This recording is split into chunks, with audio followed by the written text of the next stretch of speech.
श्री कृष्ण और राधा रानी का आशीर्वाद सदा आप सभी पर बना रहे। और आज गोपाष्टमी है, आप सभी को गोपाष्टमी की भी हार्दिक शुभकामनाएं। आज हमारे चैनल पर गोपाष्टमी की कथा सुनना मत भूलिएगा। तो आज आप रसपान करेंगे कार्तिक मास महात्म्य के अध्याय 23 का। साथ ही आप सुनेंगे कि कैसे अपने एक भक्त के लिए भगवान श्री कृष्ण उनके देवर ही बन गए। भगवान को जिस रूप में पुकारो वो उसी रूप में अपने भक्तों को दर्शन देने या फिर उनकी मदद करने के लिए आ ही जाते हैं। बस श्रद्धा मन में और विश्वास मन में सच्चा होना चाहिए।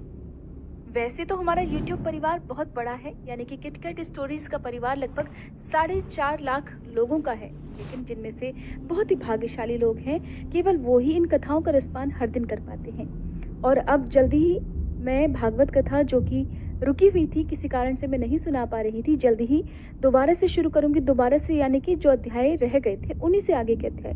तो बस आप सभी से एक सहयोग मुझे चाहिए कि जिस तरह से आप सभी नियमित रूप से कार्तिक मास महात्म्य की कथाएं सुन रहे हैं, प्लीज आप भागवत कथा को भी ऐसे ही प्यार दीजिएगा। और आप अपनी राय मुझे कमेंट बॉक्स में एक बार जरूर बताइएगा कि क्या आप भागवत कथा सुनना पसंद करेंगे। तो जैसे कि इससे पहले के अध्याय में आपने जाना था कि पांडव अपने पूर्व जन्म में क्या थे और द्रौपदी जी अपने पूर्व जन्म में क्या थी, जिसका वृतांत स्वयं भगवान श्री कृष्ण ने भीष्म पितामह जी को बताया था। भीष्म पितामह ने भगवान श्री कृष्ण के मुखारविंद से भीष्म पंचक व्रत के महात्म्य का वर्णन भी सुना।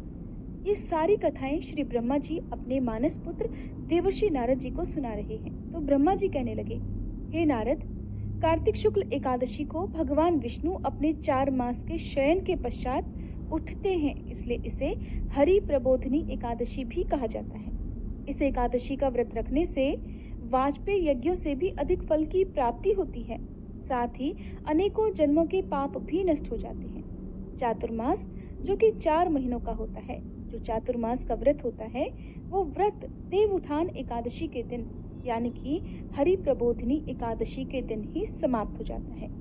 इस दिन व्रत करने वाला यदि ओम नमो भगवते वासुदेवाय मंत्र का जप और रात्रि जागरण करे तो उसे वर्ष की सभी एकादशियों का फल भी प्राप्त हो जाता है। इस एकादशी का व्रत सभी प्रकार की सिद्धियां और अंत में मोक्ष प्रदायक तो है ही, आज भगवान विष्णु की विशेष पूजा और देवताओं के जागने के उपलक्ष्य में समारोह भी करना चाहिए। इस व्रत के साथ साथ भीष्म पंचक व्रत करने वाले तो प्रभु के विशिष्ट प्रिय पात्र बन जाते हैं। भीष्म पंचक व्रत कार्तिक शुक्ल एकादशी से प्रारंभ होकर पूर्णिमा को समाप्त हो जाते हैं। इस दिन ऋषि और पितृ तर्पण करना चाहिए। भीष्म पंचक व्रत में वसु के अवतार शांतनु नंदन, चंद्रवंश में उत्पन्न व्याघ्रपद गोत्र, संस्कृत प्रवर, संतति रहित गंगा जी के पुत्र, सत्यव्रत धारण करने वाले आजन्म ब्रह्मचारी भीष्म जी का प्रतिदिन तर्पण करने से वर्ष भर के सभी पाप भी नष्ट हो जाते हैं। भीष्म पंचक व्रत करने वाला पूर्णमासी और प्रतिपदा अर्थात एकम को खीर का भोजन ब्राह्मणों को कराए, यथाशक्ति दान दक्षिणा देकर उन्हें संतुष्ट करे और उसके बाद स्वयं भोजन करे।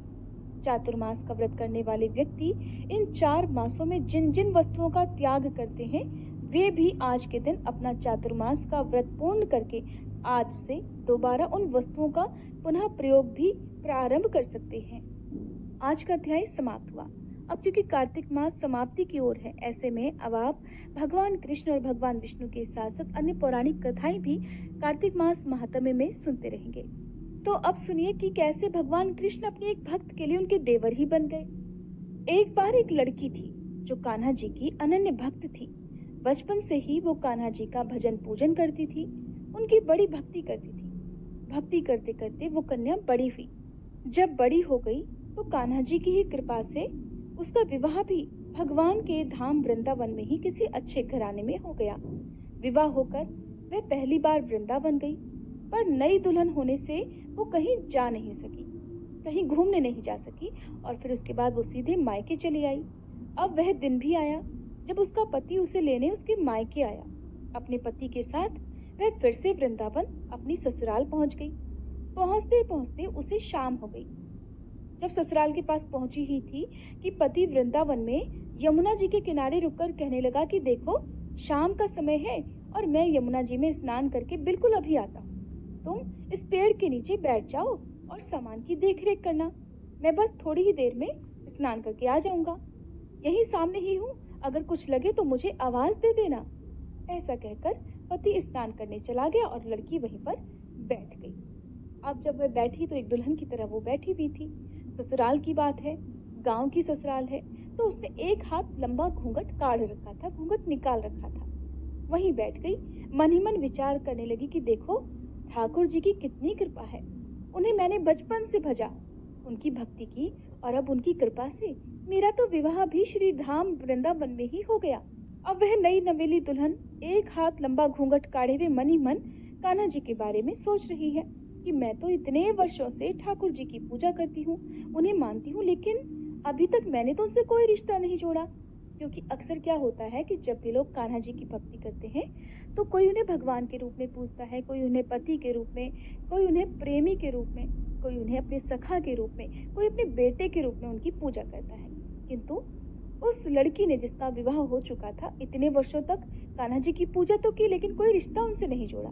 तो वह सोचने लगी, अब सोचने लगी कि मैंने उनकी पूजा की है तो जाने मेरे ठाकुर जी की उम्र क्या होगी। वह नादान भक्त अपने मन में अब कान्हा जी की उम्र का हिसाब लगा रही। वो मन ही मन सोचने लगी कि शायद मेरे ठाकुर जी 16 वर्ष के होंगे, क्योंकि मेरे पति तो 20 वर्ष के हैं, तो उनसे थोड़े से छोटे ही तो होंगे। इसलिए मेरे पति के छोटे भाई की तरह हुए और मेरे देवर की तरह। तो आज से मैंने कान्हा जी का ठाकुर जी का नया रिश्ता बना लिया। आज से ठाकुर जी तो मेरे देवर हो गए। अब तो ठाकुर जी से नया संबंध जो कि इतने वर्षों के बाद उसने जोड़ा था, उसे जोड़कर मैं बड़ी प्रसन्न हुई। मन ही मन ठाकुर जी से बात करने लगी। घूंघट काढ़ रखा है, मन ही मन मुस्कुरा मुस्कुरा कर ठाकुर जी से कहने लगी कि देखो ठाकुर जी, आज से मैं तुम्हारी भाभी और तुम मेरे देवर हो गए। अब वो समय आएगा जब तुम मुझे भाभी भाभी कहकर पुकारोगे। इतना वो सोच ही रही थी कि कहीं तभी से एक 10-15 साल का एक बालक वहां आया और उसी को आवाज देने लगा कि भाभी भाभी। लेकिन वह तो अपने विचारों में मगन थी। लड़की अचानक अपने भाव से बाहर आई, सोचने लगी वृंदावन में मैं तो बिल्कुल नई हूँ, कोई मुझे जानता पहचानता भी नहीं, किसी ने मुझे देखा भी नहीं। अब भला ये भाभी भाभी कहकर कौन मुझे पुकार रहा है। नई नवेली थी, इसलिए घूंघट उठाकर भी नहीं देखा कि कहीं अगर गांव के किसी बड़े बूढ़े ने देख लिया तो बड़ी बदनामी होगी। गांव में ये संस्कार बहुत अच्छी बात है कि नई नवेली जो दुल्हन होती है वो घूंघट करती है। अब इसे आप संस्कार कह लीजिए या आप इसे परंपरा कह लीजिए। हालांकि एक नई नवेली दुल्हन को हमेशा कुछ दिनों तक तो घूंघट में ही रहना चाहिए, कम से कम साड़ी तो अपने सिर पर रखनी ही चाहिए जब तक उसे बहुत ज्यादा मजबूरी ना आ जाए। हालांकि आधुनिक युग है, साड़ी हर किसी से नहीं पहनी जाती, ये तो बात की बात है। जो गांव में परंपरा है मैं उसी की बात कर रही हूँ, आप इसे अन्यथा मत लीजिएगा। तो जब नई नवेली दुल्हन ने इस डर से कि कहीं अगर मैंने घूंघट उठा लिया और गांव में किसी बड़े बूढ़े ने देख लिया तो मेरी तो बड़ी बदनामी हो जाएगी, साथ ही साथ मेरे पति की भी बदनामी होगी, क्योंकि अपने बड़े बुजुर्गों के सामने दुल्हनें जो है वो घूंघट उठाकर नहीं घूमा करती। अब वह बालक बार बार भाभी भाभी कहकर पुकारने लगा। वो उत्तर नहीं दे रही थी, तो यह देखकर वो बालक उसके पास आ गया और बोला, अरे भाभी जरा अपना चेहरा तो दिखा दो। अब वह सोचने लगी, अरे भाई ये बालक तो बड़ी जिद कर बैठा, इसलिए उसने कस के अपना घूंघट और जोर से पकड़ लिया और बैठ गई कि कहीं घूंघट उठाकर ही ना देख ले। बड़ा शरारती बालक है। लेकिन वो बालक तो बड़ा शरारती था। उस बालक ने जबरदस्ती अपनी भाभी का घूंघट उठाकर उसका चेहरा देखा और वहां से भाग गया। थोड़ी ही देर में उसका पति भी स्नान करके आ गया। स्नान करके आया तो वह थोड़ा डर तो गई थी। उसने सारी बात अपने पति से बता दी। सुना तो पति ने कहा, अरे तुमने मुझे आवाज क्यों नहीं दी। तो लड़की बोली, वो तो इतने में ही भाग गया था। पति बोला, अच्छा चिंता मत करो, वृंदावन कोई बहुत बड़ा थोड़े ही है, कभी किसी गली में खेलता हुआ मिल गया तो हड्डी पसली एक कर दूंगा, फिर कभी ऐसा नहीं कर सकेगा। और तुम्हें भी जहां कहीं भी दिखे मुझे जरूर बता देना। इस तरह से बात करने के बाद दोनों पति पत्नी घर चले गए। कुछ दिनों के बाद उसकी सास ने एक दिन अपने बेटे से कहा कि बेटा देख, तेरा तो विवाह हो गया, बहू मायके से भी वापस आ गई, पर तुम दोनों तो अभी तक बांके बिहारी जी के दर्शन करने के लिए नहीं गए। कल ले जाकर बहू को दर्शन जरूर करा लाना। अब अगले दिन दोनों पति पत्नी सुबह स्नान करके जल्दी से तैयार हो गए और पहुंच गए ठाकुर जी के मंदिर में दर्शन करने के लिए। जाकर देखा तो मंदिर में बड़ी भारी भीड़ थी। तो लड़का अपनी पत्नी से कहने लगा कि देखो, तुम स्त्रियों के साथ आगे जाकर दर्शन कर लो, मैं भी अभी आ जाता हूँ। अब वह खड़ी तो अपने ठाकुर जी के मंदिर में थी, लेकिन इस झिझक से कि कहीं कोई बड़ा बुजुर्ग मुझे घूंघट उठाए ना देख ले, तो उसने घूंघट ही नहीं उठाया। कहीं कोई ये ना सोच ले कि देखो, नई बहू तो बिना घूंघट के घूम रही है।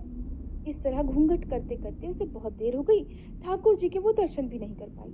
जब बहुत देर हो गई तो पीछे से पति ने आकर कहा, अरे बाबली, बिहारी जी तो तेरे सामने हैं, तू घूंघट क्यों नहीं उठा रही? अरे घूंघट नहीं खोलेगी तो दर्शन कैसे करेगी? चल जल्दी कर, घूंघट उठा और ठाकुर जी को देख। नहीं दर्शन कर पाएगी तो पता नहीं फिर कब दर्शन हो।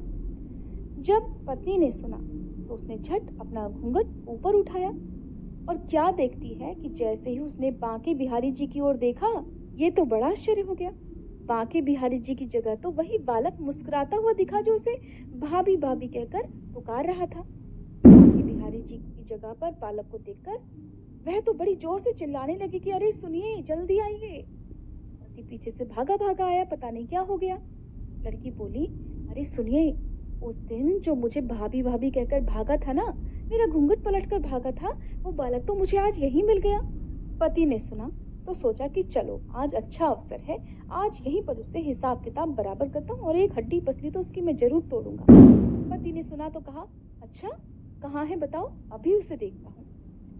अब तो पत्नी ठाकुर जी की ओर ही इशारा करके बोली, ये रहा, आपके सामने ही तो है। अब उसके पति ने जो देखा तो अवाक रह गया, मुंह से कोई बोल ही नहीं फूटे, स्थिर रह गया, जड़ हो गया। काफी देर के बाद जब उसे होश आया तो अपनी पत्नी से बोला, अरे देवी, तुम तो धन्य हो, वास्तव में तुम्हारे हृदय में तो सच्चा भाव ठाकुर जी के प्रति है, और मैं यहाँ इतने वर्षों से वृंदावन में ही हूँ, आज तक तो मुझे कभी उनके दर्शन नहीं हुए। तेरी भक्ति तो इतनी सच्ची है कि तुझे साक्षात बिहारी जी के दर्शन हो गए। अब पत्नी की समझ में सारी बात आ गई कि कैसे उसके ठाकुर जी उसके देवर बनकर, क्योंकि उसने देवर का ही भाव उनके प्रति समर्पित किया था, तो कैसे उसके देवर बनकर कान्हा जी उसके सामने ही आकर उसे दर्शन दे गए थे, उसे पता भी नहीं चला। तो ये होती है सच्ची भक्ति, जो जैसे रूप में अपने आराध्य देवी देवताओं को भजता है, वो उसी रूप में आकर कैसे न कैसे उसे दर्शन जरूर देकर जाते हैं। बस अपनी भक्ति सच्ची रखनी चाहिए। अपने इष्ट देवी देवता पर, चाहे कान्हा जी हो या आपके कोई भी देवी देवता हो, उन पर से आपका विश्वास कभी भी डगमगाना नहीं चाहिए, चाहे कितनी भी मुश्किल घड़ी क्यों ना हो। बस अपने मन में विश्वास रखिए कि ये दुख के दिन भी एक दिन दूर जरूर हो जाएंगे। जीवन और मरण, ये दो बहुत कड़वी सच्चाइयां हैं जो हर किसी के जीवन में आती हैं।